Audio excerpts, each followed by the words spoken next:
जगन्नाथ जी रथ यात्रा में गुंडीचा पधारते हैं। अब 9 दिन तक वहां पर उनका निवास होता।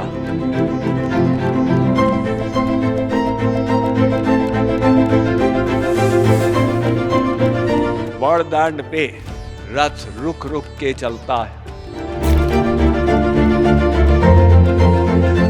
रथ आगे बढ़ा, गुंडीचा तक पहुंचा।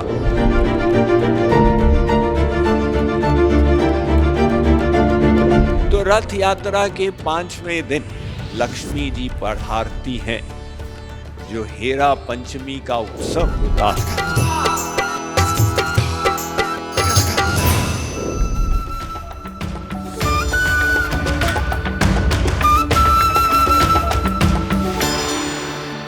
महाप्रभु जी दक्षिण भारत की यात्रा करके वापस पुरी धाम पहुंचे तो दूर दूर से उनके भक्त लोग पुरी में एकत्रित होने लगे। ईश्वरपुरी उन्होंने अपने सेवक गोविंद को भेजा गौरांग महाप्रभु जी की सेवा में। वैसे ही आध्यात्मिक दृष्टिकोण से सब एक हैं। विद्या विनय संपन्ने ब्राह्मणे गवि हस्तिनी शुनि चैव श्वपाके च पंडिता समदर्शिन। पंडित वो कहलाता है जो सबको समान दृष्टि से देखता है।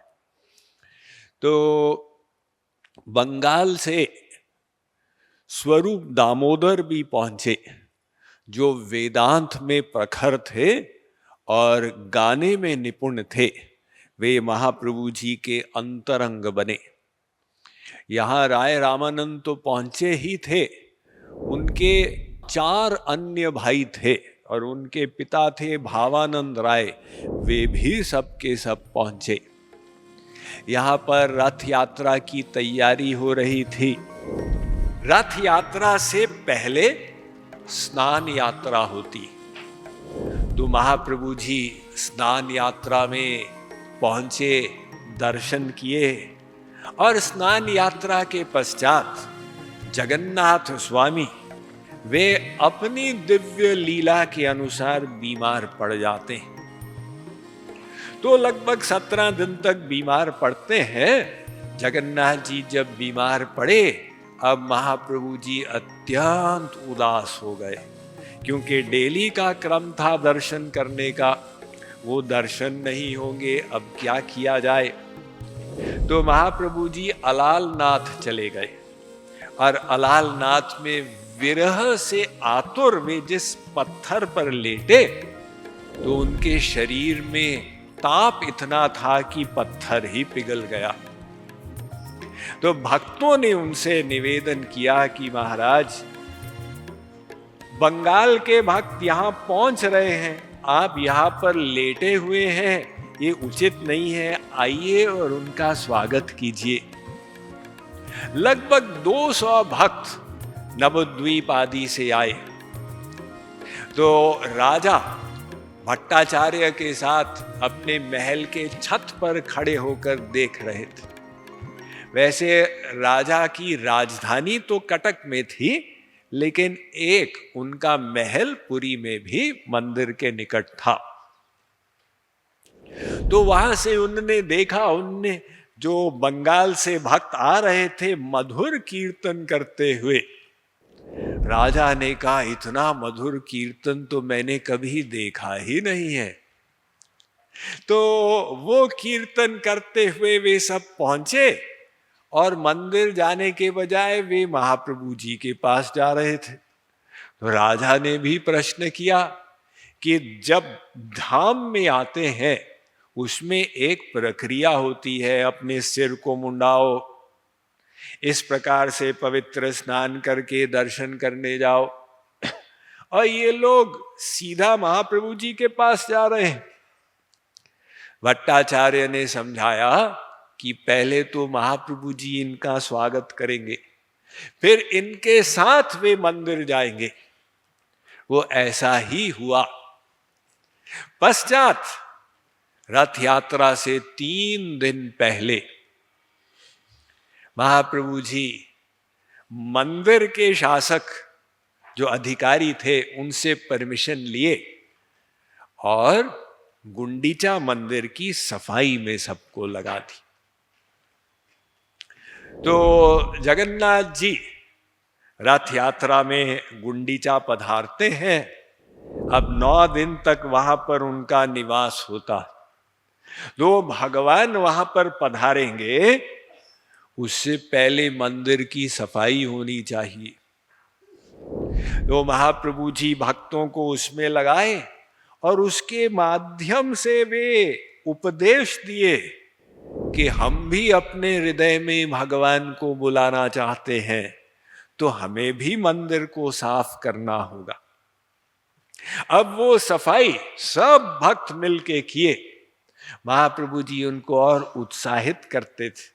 जो ज्यादा गंदगी इकट्ठी करे वे कहें इसका भक्ति भाव अधिक है। तो हम सबको भी प्रेरणा लेनी है कि हम जो हरि नाम ले, भगवान को पुकार रहे हैं कि हे प्रभु हमारे हृदय में आप प्रकट होइए, विराजमान होइए, लेकिन तत्परता के साथ अपने हृदय की सफाई करना ये हमारा काम है। निर्मल मन जन सो मोहि पावा, जिसका मन निर्मल होगा वो ही तो भगवान को प्राप्त करेगा। तो नेत्रोत्सव आया, गुंडीचा मर्जन हो चुका था। अब जगन्नाथ जी धीरे धीरे धीरे पधारे रथ पर। महाप्रभु जी ने अपने भक्तों की 7 कीर्तन मंडलियां बना दी और उसमें पूरा अरेंजमेंट के साथ हर मंडली में 8 मृदंग बजाने वाले, ये नृत्य लीड करने वाले, ये कीर्तन लीड करने वाले इत्यादि बड़े ऑर्गेनाइज ढंग से। अब जब रथ सामने बढ़ा तो वो 7 मंडलियां कीर्तन करें और एक मंडली में महाप्रभु जी स्वयं। तो इतने जोश के साथ कीर्तन हो। महाप्रभु जब नृत्य करते हुए ऊपर जाते थे मानो एक ज्वाला ऊपर उठ रही है, और फिर जब नीचे आते थे मानो कि पृथ्वी ही उस समय टेढ़ी हो रही है। कभी कभी रथ रुक जाए तो महाप्रभु जी पीछे जाके अपना सिर लगा के फिर से जगन्नाथ जी को आगे बढ़ाएं। उनका अंतरंग भाव ये था कि ये हमारे श्री कृष्ण हैं। अब राधा भाव में तो वे थे ही, तो हम अपने श्री कृष्ण को कुरुक्षेत्र से वृंदावन ले जा रहे हैं। तो इस भाव से राधा भाव में विभोर वे कीर्तन करते चले गए। और राजा जिनको साक्षात दर्शन नहीं मिला था, वो अपने महल से दर्शन कर रहे थे। रथ से पहले आकर वे झाड़ू तो लगाते ही थे। उसे देखकर महाप्रभु जी बहुत प्रसन्न हुए थे। बीच में बड़दांड पे रथ रुक रुक के चलता है। तो जगन्नाथ वल्लभ बाग के पास जब रथ रुका, महाप्रभु जी बगीचे में गए थोड़ा विश्राम करने के लिए। उनके भक्त लोग आसपास थे। सार्वभौम भट्टाचार्य ने राजा प्रतापरुद्र को कहा, ये अवसर बहुत बढ़िया है। वे सामान्य वेश बनाकर और पहुंचे तो सार्वभौम भट्टाचार्य उनका परिचय कराए कि ये आपके सेवक हैं। और वो राजा अब सामान्य वेश में महाप्रभु जी के चरण दबाने लगे तो वो समझ गए कि उनका भाव विरह का है। तो राजा गोपी गीत का एक श्लोक सुना दिए।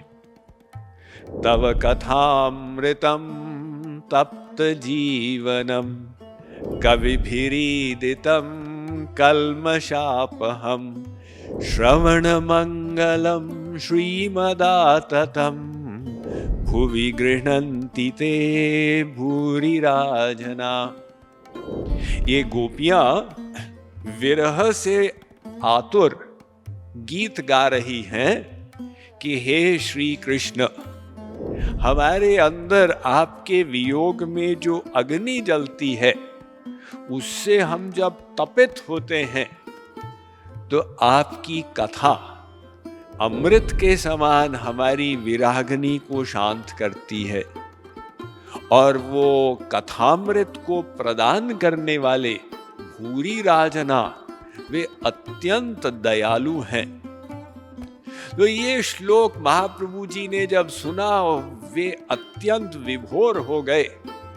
वाह वाह वाह, उनको लगा कि इसने तो मेरे हृदय की भावना को समझ लिया।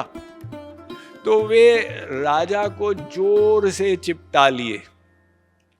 राजा तो विभोर हो गए, उनकी इच्छा पूरी हुई। रथ आगे बढ़ा, गुंडीचा तक पहुंचा।